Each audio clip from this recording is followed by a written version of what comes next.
امت محمدیہ نبی اکرم صلی اللہ علیہ وآلہ وسلم کے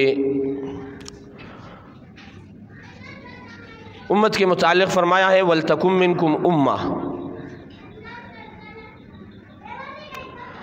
کہ آپ میں سے ایک جماعت ہونی چاہیے یدعون الی الخیر، جو خیر کی طرف بلائے، یأمرون بالمعروف وینہون عن المنکر، امر بالمعروف کرے نہی عن المنکر کرے، نیکی اور بلائی کی طرف بلائے اور منکرات اور برائی سے لوگوں کو روکے۔ اللہ جل جلالہ نے اس جماعت کے متعلق فیصلہ صادر فرمایا اولئک ھم المفلحون، اگر اس طرح کرنے والے ہوں گے تو وہ کامیاب ہے۔ اللہ رب العزت اس جماعت کے متعلق فلاح اولئک ھم المفلحون فرما رہے، لیکن عجیب بات یہ ہے کہ آج اس جماعت کے متعلق سعودی عرب کے ممبر اور محراب استعمال ہو رہے ہیں، علم ہونے کے باوجود کہ اللہ جل جلالہ نے اس جماعت سے جو کام لیا ہے اور اس جماعت کو جو مولانا الیاس رحمۃ اللہ علیہ کی کوشش اور کاوشوں سے جاری اور ساری ہوا، جو وہ مقبولیت اور پذیرائی ملی ہے، اللہ جل جلالہ نے ان کے راتوں کے رونے کی وجہ سے اس جماعت کو قبول فرمایا۔ آج اس کے خلاف 2 ہفتے پہلے سعودی عرب کے ممبر سے ان کے متعلق باتیں ہوئی کہ نعوذ باللہ یہ گمراہ ہے۔ اگر ایک عام آدمی بات کرتا ہے تو اس کے متعلق انسان کہتا ہے کہ جناب یہ لا علم ہے، لیکن اگر ممبر رسول سے یہ بات کی جائے اور باوجود یہ کہ اسے علم ہو کہ یہ جماعت برحق ہے اور پھر بھی اپنی دنیاوی مفادات کے لیے اس کے خلاف فتویٰ جاری کر دے، تو ضلوا فاضلوا کی مصداق ہے کہ آخری زمانے میں ایسے لوگ آئیں گے کہ جو خود بھی گمراہ ہوں گے اور دوسروں کو بھی گمراہ کریں گے۔ نبی اکرم صلی اللہ علیہ وآلہ وسلم کا فرمان اور ارشاد ہے ضلوا فاضلوا، خود گمراہ اور دوسروں کو بھی گمراہ کرنے والے ہوں گے۔ آج الحمدللہ قاسم نانوتوی رحمۃ اللہ علیہ نے جس مشن کو لیا تھا، ہمارے اکابر نے یہ بات لکھی ہے کہ علماء دیوبند کے ماضی کو اور تاریخ کو اگر دیکھا جائے تو یوں لگتا ہے کہ یہ صحابہ کرام رضوان اللہ تعالی علیہم اجمعین سے رہی ہوئی جماعت ہے۔ نبی پاک صلی اللہ علیہ وآلہ وسلم نے اپنے دور میں افراد پر محنت کی اور ہر ایک شعبے کو ایک فرد دیا۔ نبی اکرم صلی اللہ علیہ وآلہ وسلم کے صحابہ میں اگر دیکھا جائے تو نبی پاک صلی اللہ علیہ وآلہ وسلم نے صحابہ کو جو القابات دیے ہیں، اس القابات کی پیچھے ایک پس منظر ہے، اور نبی اکرم صلی اللہ علیہ وآلہ وسلم نے ان صحابہ کو تیار کیا۔ نبی پاک صلی اللہ علیہ وآلہ وسلم عبداللہ بن مسعود رضی اللہ تعالیٰ عنہ کے متعلق فرماتے افقہ الامتی، میرے امت کے سب سے زیادہ سمجھ رکھنے والا دین میں، سب سے زیادہ سمجھ رکھنے والا دین میں وہ عبداللہ بن مسعود رضی اللہ تعالیٰ عنہ ہے۔ تو فقہ فی الدین، فقیہ فی الدین، اس شعبے کو نبی پاک صلی اللہ علیہ وسلم نے عبداللہ بن مسعود رضی اللہ تعالیٰ عنہ جیسے ہستی عطا کی۔ تفسیر کے لحاظ سے دیکھا جائے تو تفسیر کی رموز جاننے والے سب سے زیادہ تفسیر کی رموز جاننے والے عبداللہ بن عباس رضی اللہ تعالیٰ عنہ ہے۔ اس شعبے کو نبی پاک صلی اللہ علیہ وسلم نے یہ شخص عطا کیا ہے۔ اسی طریقے سے اگر جہاد کے میدان میں دیکھا جائے تو خالد بن ولید رضی اللہ تعالیٰ عنہ کو لقب ملا سیف اللہ، اللہ کی تلوار۔ جو مشکل جگہ ہوتی خالد بن ولید رضی اللہ تعالیٰ عنہ کے حوالے کی جاتی اور اللہ رب العزت ان کے دست اور ان کے ہاتھ کے ذریعے سے اس جگہ کو فتح فرماتے، اور خود فرماتے جب بستر پر دنیا سے رخصت ہو رہے تو رو رہے تھے۔ صحابہ نے پوچھا کیا بات ہے؟ کہا ساری زندگی جہاد میں لڑا اس لیے کہ شہادت کی موت نصیب ہو جائے، لیکن آج جب بستر پر دنیا سے جا رہا ہوں، میرے جسم کے ہر عضو کو دیکھا جائے، میرے جسم کے ہر عضو کو دیکھا جائے، کوئی عضو ایسا نہیں جس پر تلوار کا نشان نہ ہو، جس پر تیر کا نشان نہ ہو، اس لیے لڑا تھا کہ شہادت کی موت نصیب ہو جائے، اس پر رو رہا ہوں کہ بستر پر دنیا سے جا رہا ہوں۔ تو عرض یہ کر رہا تھا کہ نبی اکرم صلی اللہ علیہ وآلہ وسلم نے ہر شعبے کو ایک فرد عطا کیا۔ ابی بن کعب رضی اللہ تعالیٰ عنہ اقرؤہم، یہ صحابہ کرام رضوان اللہ علیہم اجمعین میں سب سے بڑے قاری تھے۔ اس شعبے کو نبی پاک صلی اللہ علیہ وسلم نے ابی بن کعب رضی اللہ تعالیٰ عنہ عطا کیے۔ نبی پاک صلی اللہ علیہ وسلم نے افراد پر محنت کی اور ہر ایک شعبے کو ایک فرد دیا۔ ابی بن کعب رضی اللہ تعالیٰ عنہ کے پاس ایک دفعہ نبی پاک صلی اللہ علیہ وسلم تشریف لاتے ہیں اور نبی اکرم صلی اللہ علیہ وآلہ وسلم نے فرمایا کہ مجھے اللہ کی طرف سے آرڈر ہے کہ ابی بن کعب رضی اللہ تعالیٰ عنہ آپ کو قرآن سنائے۔ ابی بن کعب رضی اللہ تعالیٰ عنہ نے نبی پاک صلی اللہ علیہ وسلم سے پوچھا کہ اللہ رب العزت نے میرا نام لیا، اور نبی پاک صلی اللہ علیہ وسلم نے فرمایا جی، پھر تلاوت شروع کر دی۔ تو اقرؤہم سب سے بڑے قاری صحابہ کرام رضوان اللہ تعالیٰ علیہم اجمعین میں ابی بن کعب رضی اللہ تعالیٰ عنہ تھے۔ اسی طریقے سے ہر شعبے کو نبی پاک صلی اللہ علیہ وسلم نے ایک فرد دیا۔ اور اگر علماء دیوبند پر نظر دوڑایا جائے تو جس طریقے سے نبی پاک صلی اللہ علیہ وسلم کا مشن طریقہ کار تھا، اسی طریقے پر نبی پاک صلی اللہ علیہ وسلم کے بہترین وارث ہو کر انہوں نے امت کو ہر شعبے میں افراد دیے، ہر شعبے میں ایک فرد دیا۔ قاسم نانوتوی رحمۃ اللہ علیہ فرمایا دارالعلوم دیوبند کی بنیاد رکھی اور ایک درخت کے نیچے انہوں نے پڑھائی شروع کی، اور پھر امت کو جو انہوں نے افراد دیے، ایک ایک کا نام لے کر میں آپ کو بتاتا ہوں۔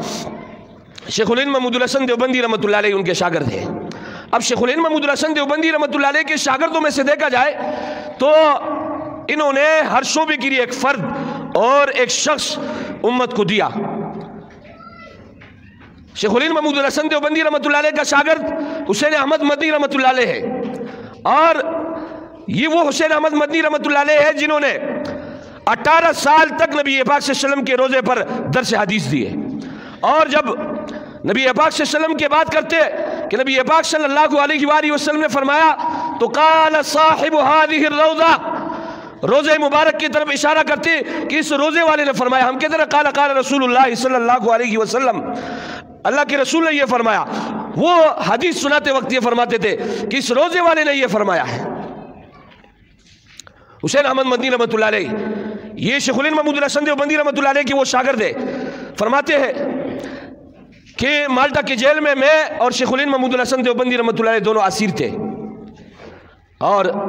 مغرب کے بعد انگریز کے کارندہ آیا کرتے تھے اور میرے استاذ کو باہر لے جایا جاتا تھا۔ میرے دل میں ایک وسوسہ آیا، میرے دل میں ایک وسوسہ یہ آیا کہ یہ میرا استاذ بک چکا ہے، اور تھوڑی دیر بعد بنے ہوئے گوشت کی بو آتی۔ میرے دل میں وسوسہ یہ آیا کہ انگریز میرے استاذ کو اس لیے باہر لے کر جاتے ہیں کہ مجھے تو یہاں پر دال کھلایا جاتا ہے اور قسم کا کھانا کھلایا جاتا ہے، اور انہیں باہر لے جا کر بنا ہوا گوشت کھلایا جاتا ہے۔ کئی دن تک یہ سلسلہ چلتا رہا۔ کہا اس وسوسے کی وجہ سے میں بے چین ہوا۔ ایک دن میں نے طریقہ کار یہ کیا کہ جیل کے روشندان سے میں نے جان کے دیکھا، اور باہر شیخ الہند محمود الحسن دیوبندی رحمۃ اللہ علیہ کو انگریز نے انگاروں پر لٹایا ہوا ہے، اور ان سے کہہ رہے کہ 1857 کی جنگ آزادی سے برات کا اعلان کر دو۔ وہ کہتے کبھی بھی نہیں کروں گا، جب بھی مجھے موقع ملا میں انگریز کے خلاف جہاد کروں گا، اور 1857 کی جنگ آزادی برات تھی۔ کہا اس کے بعد میرے استاذ محترم جب واپس آئے میں ان کے پاؤں پر پڑا اور میں نے ان سے معافی مانگی کہ میرے دل میں آپ کے متعلق وسوسہ پیدا ہوا تھا کہ آپ کو شاید جیل سے اس لیے باہر لے جایا جاتا ہے کہ آپ کو بنا ہوا گوشت کھلایا جاتا ہے۔ مجھے کیا پتا تھا کہ آپ کے گوشت کی بو ہے، اور آپ کے گوشت کی وجہ سے، آپ کی چربی کی وجہ سے یہ انگارے بجھ جایا کرتے ہیں۔ حسین احمد مدنی رحمۃ اللہ علیہ سے شیخ الہند محمود الحسن دیوبندی رحمۃ اللہ علیہ نے فرمایا کہ معافی اس وقت ملے گی، میری زندگی میں یہ بات کسی سے نہیں کہنا۔ اور جب شیخ الہند محمود الحسن دیوبندی رحمۃ اللہ علیہ دنیا سے رخصت ہو گئے، غسل دیتے وقت اس وقت کے لوگوں نے بلایا، جب دیکھا تو شیخ الہند محمود الحسن دیوبندی رحمۃ اللہ علیہ کے کمر پر صرف ہڈی ہی ہڈی ہے، کمر پر گوشت کچھ نہیں ہے۔ غسل دینے والوں نے پوچھا کہ یہ کیا بات ہے؟ تو سب نے کہا سفر و خضر کا ساتھی حسین احمد مدنی رحمۃ اللہ علیہ ہے، ان سے پوچھا جائے۔ تو انہوں نے ان کی لاش پر کھڑے ہو کر یہ واقعہ سارا جو میں نے آپ حضرات کو سنایا یہ سنایا، اور کہا میں نے ان سے وعدہ کیا تھا کہ آپ کی زندگی میں یہ بات کسی سے نہیں کہوں گا، اور انہوں نے یہ شرط رکھی تھی کہ آپ کو معافی تب ملے گی کہ میری زندگی میں یہ واقعہ کسی سے نہیں بتانا۔ آج یہ دنیا سے رخصت ہو چکا ہے، یہ واقعہ آپ کو سناتا ہوں، اور یہ پورا واقعہ جو میں نے آپ کو سنایا یہ سنایا۔ تو عرض یہ کر رہا تھا کہ سیاست کے میدان میں حسین احمد مدنی رحمۃ اللہ علیہ، اللہ رب العزت نے ان کو وہ سمجھ اور بوجھ عطا کی تھی کہ جب پاکستان بن رہا تھا تو مسلمانوں کو یہ ترغیب دے رہے تھے کہ جس خطے پر آپ پاکستان بنا رہے ہو، میری تجویز یہ ہے کہ آپ مسلمانوں کو تقسیم مت کرو، اور تجویز یہ ہے کہ یہ پورا ہندوستان اس پر مسلمانوں کی سربراہی رہی ہے 200 سال تک، یہ پورا ہندوستان یہ مسلمانوں کا ہے، لہذا اگر ہم ایک خطے کو ایک جز ایک حصے کو لے لیتے ہیں تو اس صورت میں ہماری طاقت منقسم ہو جائے گی، ہم نے پورے ہندوستان کو لینا ہے۔ لیکن ایک بات آپ کو بتا دوں، جب پاکستان بنا اس کے بعد یہ آئے ہیں اور انہوں نے کہا مسجد بننے میں اختلاف تو ہو سکتی ہے لیکن مسجد بن جائے، اس کے بعد ہر مسلمان کی یہ فریضہ ہے کہ مسجد کی حفاظت کرے۔ تو یہ حسین احمد مدنی رحمۃ اللہ علیہ، شیخ الہند محمود الحسن دیوبندی رحمۃ اللہ علیہ کا شاگرد مفتی کفایت اللہ صاحب، انہوں نے اس زمانے میں مفتی اعظم ہند تھے، ایک فتویٰ جاری کیا کہ فلسطین کے عوام جو عربی یہودیوں پر زمینیں بیچ رہی ہے حرام ہے۔ علماء نے بھی اختلاف کیا کہ حضرت یہ آپ کیا بات کر رہے ہو، حضور پاک صلی اللہ علیہ وسلم نے یہود کے ساتھ بھی تجارت کی ہے اور آپ کہہ رہے ہیں یہ زمینیں بیچنا حرام ہے۔ کہا میں دیکھ رہا ہوں اس کے پیچھے اس کے خلاف جو سازش ہے وہ مجھے نظر آ رہا ہے، یہ مسلمان جو عربی یہودیوں پر دگنا ریٹ، یعنی اگر کوئی مسلمان ایک مکان کو 1 لاکھ روپے پر لیتا تو یہودی اس کے 2 لاکھ روپے ادا کرتے اور وہ زمین لے لیتا، مسلمان اس کے اوپر بیچ رہے۔ مفتی کفایت اللہ صاحب نے فتویٰ جاری کیا کہ یہ حرام ہے، اور اس کی وجہ یہ بیان کی کہ یہ یہاں پر جو چیز بنانا چاہتے ہیں وہ مجھے نظر آ رہا ہے، یعنی 100 سال پہلے کی بات مفتی کفایت اللہ صاحب نے فلسطین کی زمین بیچنے پر حرمت کا فتویٰ دائر کیا۔ یہ کون تھے؟ یہ تھے شیخ الہند محمود الحسن دیوبندی رحمۃ اللہ علیہ کے شاگرد تھے۔ اب میں آتا ہوں اس بات کی طرف، شیخ الہند محمود الحسن دیوبندی رحمۃ اللہ علیہ کا تیسرا شاگرد شاہ شاہ کشمیری رحمۃ اللہ علیہ، اللہ رب العزت نے قوت حافظہ اتنا دیا تھا کہ درس و تدریس کے اعتبار سے کہ ایک کتاب کو پڑھتے تو سال ہا سال انہیں یاد رہتا۔ ایک دن مصر کے کتب خانے میں گئے اور وہاں پر ایک کتاب ان کو پسند آئی، نور الہدیٰ نام ہے، یہ کتاب ابھی یہاں پر موجود ہے ہمارے۔ تو مصر کی اس کتب خانے والے نے کہا کہ جناب والا یہاں دستور قانون اصول یہ ہے کہ کتاب آپ یہاں پڑھ سکتے ہیں، لے جا نہیں سکتے ہو۔ انہوں نے کیا کیا، کتاب اٹھائی اور اس کو ازبر 1 مرتبہ پڑھ لیا، اور یہاں ہندوستان آ کر اس کتاب کو لکھا اور پھر اس کے ساتھ میچنگ کے لیے وہاں لے گیا، ایک حرف کا فرق اس میں نہیں رہا۔ یہ شاہ شاہ کشمیری رحمۃ اللہ علیہ، شیخ الہند محمود الحسن دیوبندی رحمۃ اللہ علیہ کا شاگرد، اپنا واقعہ خود سناتے ہیں کہ حافظہ کی قوت کس طریقے سے ملتی ہے۔ اگر کچھ شخص چاہتے ہیں نا کہ میرا حافظہ قوی ہو، مجھے ہر چیز یاد رہے، اس کے لیے نسخہ کیا ہے؟ کیا کریں گے؟ بادام استعمال کریں گے؟ بتاؤ، حکیم لوگ یہی کہتے ہیں نا بادام استعمال کرو۔ میں نے ایک حکیم سے پوچھا بھائی میرا بچہ جو ہے کمزور ہے اس کا ذہن، کہہ رہے 7 دانے بادام 7 دانے کشمش آپ جو ہے رات کو بھگو کے گلاس میں ڈالو اور صبح جو ہے اپنے بچوں کے کھلاؤ، انشاءاللہ اس کا جو ہے دماغ تیز ہو جائے گا۔